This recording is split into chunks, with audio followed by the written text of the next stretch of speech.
শেখ হাসিনা আসবে, এবং এবং বারবার আমি এই কথাটা বলেছি যে এটা হচ্ছে যে একটা মানুষ যদি মারা যায় অথবা যদি আপনি দেখেন যে একটা পশু কোরবানি করা হয়েছে, কোরবানি করার পরে দেখবেন ওর শরীরটা অনেকক্ষণ নড়ে।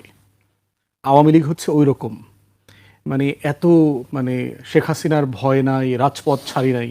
বলতে বলতে দেখলাম একটা লোক ধাওয়া দিল, সাথে সাথে 30 জন মিলে দৌড়াইতেছে, স্লোগান দিচ্ছে কিন্তু রাজপথ ছাড়ি নাই। শেখ হাসিনা আসবে, বাংলাদেশ হাসবে, অথচ তার হাসার জন্য যে মুখটা দরকার সে মুখটা আবার মাস্ক দিয়ে ঢেকে রাখছেন। তাহলে আপনি হাসবেন কিভাবে? শহীদ প্রেসিডেন্ট জিয়াউর রহমান চেয়েছেন সরকার যে হাসিনা ফিরবে, আওয়ামী লীগ নির্বাচন করবে, ইন্টারন্যাশনাল কমিউনিটি চেয়েছে। এই তিনটা ফোর্স যদি একত্রিতভাবে চায় তাহলে হাসিনা ফিরতে পারবে।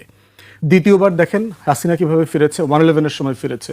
ইন্টারন্যাশনাল কমিউনিটি, ওয়েস্টার্ন ওয়ার্ল্ড চেয়েছে হাসিনা ফিরুক, ভারত চেয়েছে ফিরুক, এবং আমাদের এখানকার এই যে সুশীল বুদ্ধিজীবী সম্পাদকরা যারা তখন 111 করে খুবই দাপটের সাথে বলেছিল এটা আমাদের সরকার, আমরাই এনেছি, তারা চেয়েছে হাসিনা ফিরুক।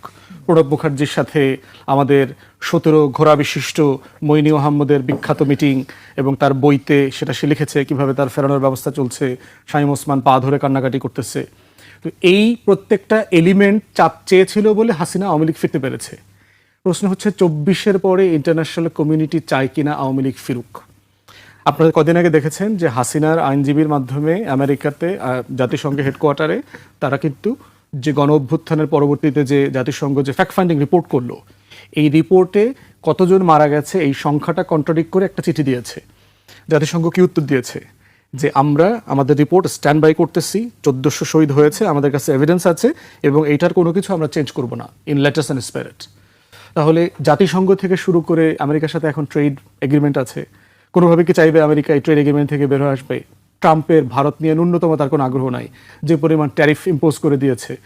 তো সেই জায়গাতে ইন্টারন্যাশনাল কমিউনিটি, ওয়েস্টার্ন ওয়ার্ল্ড কারোই এই গণহত্যার বিপক্ষে গিয়ে ভারতকে, হাসিনাকে সাপোর্ট দেওয়ার মতো ন্যূনতম লেভারেজ নাই। অথবা ইন্টারন্যাশনাল কমিউনিটি চাচ্ছে না হাসিনা ফিরুক, অথবা এটা নিয়ে তার কোনো মাথা ব্যথা নাই। জাতিসংঘ এমনটাও বলেছে, দুইটা শর্তে তারা ইভেন বিচারের দায়িত্ব পর্যন্ত নেবার কথা বলেছে। মৃত্যুদণ্ড দেবেন না বলেছে, দুইটা, যেহেতু তারা ডেথ পেনাল্টিতে বিশ্বাস করে না, এবং তাদের এভিডেন্স তারা শেয়ার করবে আইসিটির সাথে, তারা বলেছে।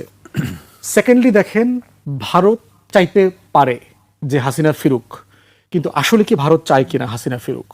ভারত যদি জেনুইনলি চায় হাসিনা ফিরুক, তাহলে বাংলাদেশের সাথে তার যে রিকনসিলিয়েশনটা দরকার এমন কোনো উদ্যোগ, আচার আচরণ সে করছে কিনা। সে প্রত্যেক দিন যা যা করছে তাতে কি বাংলাদেশের মানুষ হাসিনাকে ফেরত পাবার জন্য উদ্গ্রীব হয়ে যাচ্ছে, না ভারতের ব্যাপারে তার ঘৃণা, বিদ্বেষ, হিংসা আরও বেড়ে যাচ্ছে? তাহলে যেই যেই কারণে গণ অভ্যুত্থান হয়েছে 24-এ, ভারত তার আচরণ দিয়ে গত 2 বছরে প্রমাণ করেছে তার প্রত্যেকটা কারণ ন্যায্য। আমাদের তরুণরা যেই যেই কথাগুলো বলেছে, যেই যেই আচরণের সমালোচনা আমরা করেছি, ভারতের ইন্ডিয়ান ইন্টারফেয়ারেন্সের কথা বলেছি বারবার, অখণ্ড ভারতের নামে যে হিন্দুত্ব ফ্যাসিবাদ যেটা তারা শুরু করেছে সারা ভারতবর্ষে, গেরুয়া বাহিনীর রাজনীতি, সেটা আজকে শুভেন্দুরা প্রতিদিন প্রমাণ করছে সীমান্তে। তাহলে ভারত কি আসলে চাচ্ছে যে হাসিনা ফিরুক, আওয়ামী লীগ রাজনীতি ফিরুক? তার যদি ন্যূনতম ক্লাউন পলিটিক্সের এই যে মাদকাসক্ত রাজনীতির জায়গা থেকে যদি সে দেখে, আসলে তার চাইবার কোনো ন্যায্য কারণ নাই, যৌক্তিক কারণ নাই। থার্ড হচ্ছে বাংলাদেশ সরকার চায় কিনা। তারেক রহমান বিএনপিকে চায় হাসিনা ফিরে আসুক, আওয়ামী লীগ ফিরে আসুক।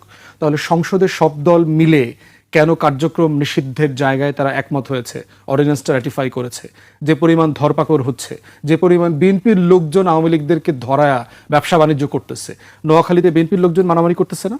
হবিগঞ্জে দেখলাম, সিলেটে দেখলাম, বিভিন্ন জায়গায় আওয়ামী লীগকে কনফ্রন্ট করতেছে কারা? রাস্তাঘাটে মেইনলি বিএনপির লোকজন করছে, মারামারি করছে, অফিস আদালত ভেঙে দিচ্ছে। বিএনপির রাজনীতি নির্মূল হয়ে যাবে বাংলাদেশে যদি সে ন্যূনতম কোনোভাবে এই ইমপ্রেশনটা দেয় যে সে আওয়ামী লীগকে, হাসিনাকে পুনর্বাসন করতে চাচ্ছে। আজকের মাননীয়